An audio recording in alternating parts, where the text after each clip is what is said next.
somewhere. So, no, I mean, it's true. I was in the supermarket in southeast London, where I live, and my cell phone rang, and I answered it, and a voice said, "Hi, this is Ricky Gervais." And I went, yeah, because I have a good friend who does impersonations of everybody, an actor called John Light, brilliant impersonations, and I thought it was John fooling around with me. And he said, no, it's Ricky. And then he said, listen, I'm doing this show, and I've got this idea, and would you like to do it? I haven't got a script, but you know. So he wrote every single word in that scene is scripted. There was not a word improvised. It was all scripted and acted. You know. How was it? What was the tone on that set? Well, again, I was scared because I'd never done comedy like that before. But I'd watched Ricky's show, The Office, and I got the style, that completely serious style that all of them used, and I thought that's maybe the way I should go with this. And I thought the script was brilliantly funny, and the problem was Ricky, because he laughs all the time. And it is a loud, bellowy laugh. It is, yeah, he's impossible.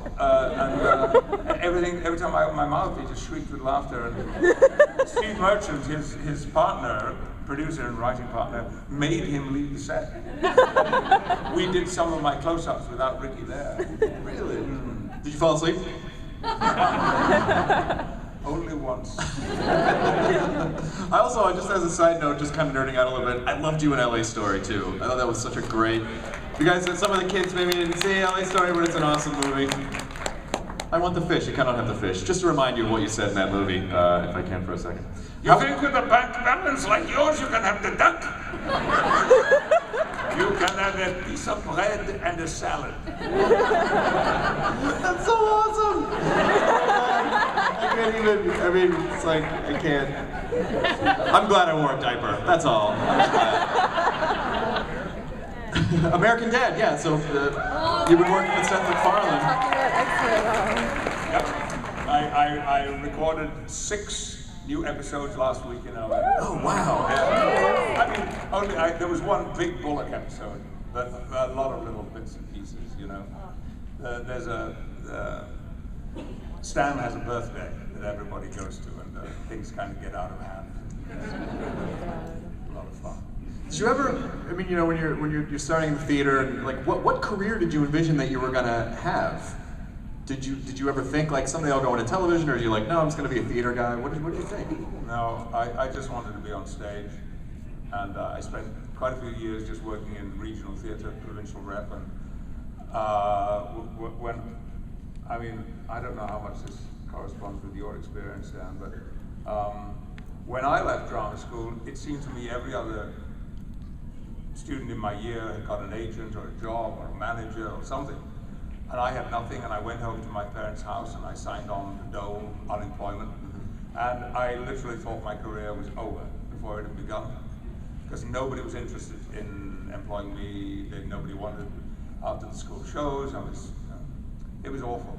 And then out of the blue, after about 3 weeks, I got a phone call offering me a job as an assistant stage manager, and occasional acting roles in a weekly rep where we did a new play every Monday night, which was, in a way, just what I needed, really, something like that. What happened to you, Dan? Yeah, all right, I'm still here. No, I'm not asking what's happening to you now. I was curious to know what happened to you. What happened at the end of your 4 years? Dan went to school here in the United States. Well, it was Los Angeles, which, you know, is its whole own thing. I mean, there's no place like it at all, and it has its own set of rules, right? You know, I lived there for like 20 years. It's not a real place. It's not a real place. No. And they have a really odd way of doing things, and it's kind of weird. The big thing in LA, I mean, you guys know this too, the big thing in LA is they don't really know what to do with you unless you're typecast. You know, if you're a thing, they can, oh yeah, you're that guy, you do this. So all the auditions I did when I first came out of drama school, because I still had a little bit of hair, I was a bit geeky, I wore little round glasses, I was constantly, and you've seen this guy in endless movies, I was always the guy on the bad guy's team who was the tech guy, and he was usually at a keyboard sort of going... I think you're looking at about 2,000 of that. Yeah. These aren't bad guys, these are good guys. But he always had the line where he'd be like, "We're almost in."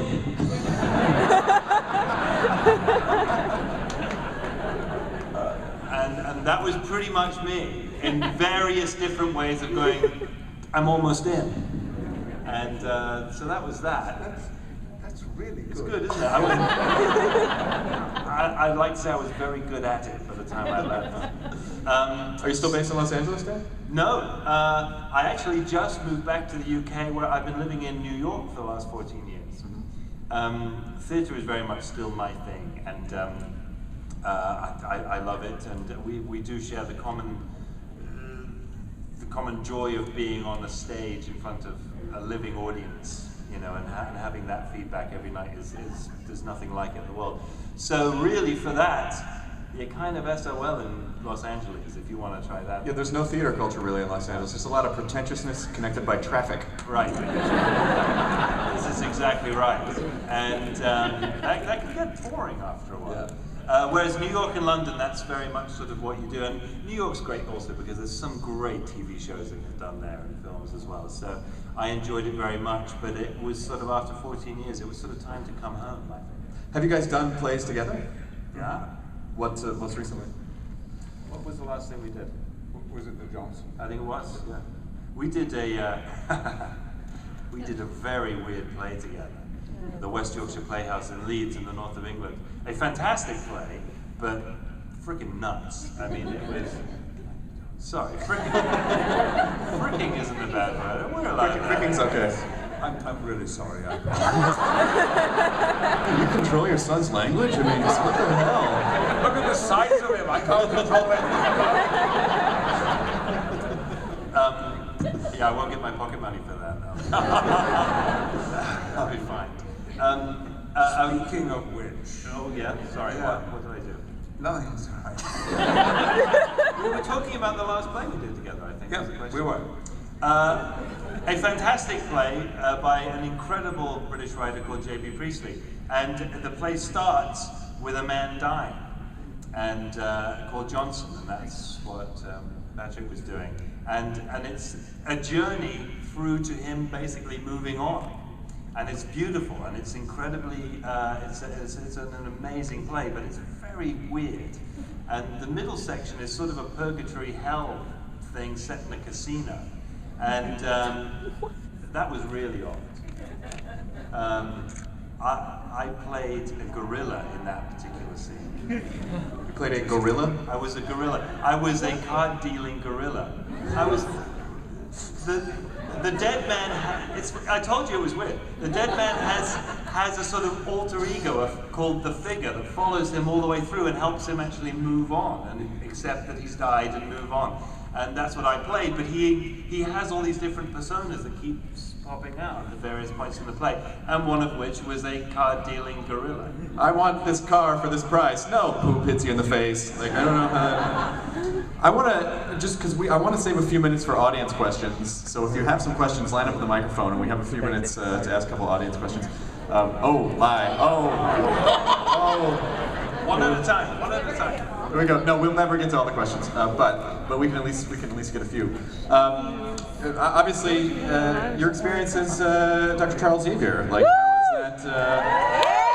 How did that sort of come to fruition, and how has that experience been? Well, I'm sorry about this, but I'm not a comic book fan. I don't really know anything about comic books at all. And I'd done a film for the director Richard Donner, called Conspiracy Theory with Mel Gibson and Julia Roberts. I've had to erase it because I am the man who hit Julia Roberts across the face and knocked her across the room, for which America has never forgiven me. But she was fabulous. Wonderful to work with. And so I got a call. I was doing ADR at Warner Brothers, and I got a note saying, would I go to the Donner's office and ask for Lauren Schuler Donner, who is Dick's wife and producing partner. And I found the office, and I knocked on the door, and she said, come in, and I opened the door, and she picked something up off the table and just held it up, like this. And I went across the other room, and I said, what am I doing on the front of a comic book? And she said, exactly. That's fantastic. I have to say, though, at this point, a little dose of reality is I sort of feel that I should get some credit for him doing it at all, because there was this conversation with myself and my stepmom and my dad where it went something like this. I'm not doing that. Comic books? I don't do comic books. Rubbish. To which we said something like, you're nuts. That's crazy, do it.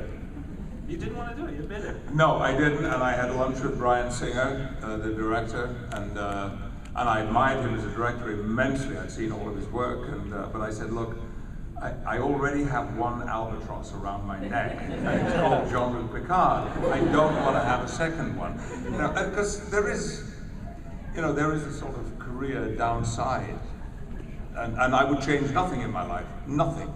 But I've sat in a movie director's office, and he said to me, "You're a terrific actor. I really admire you. You'd be great for this role, but why would I want Jean-Luc Picard in my movie?" Oh, someone said that to your face? Yeah. You're a knight now. You should run him through with a broadsword.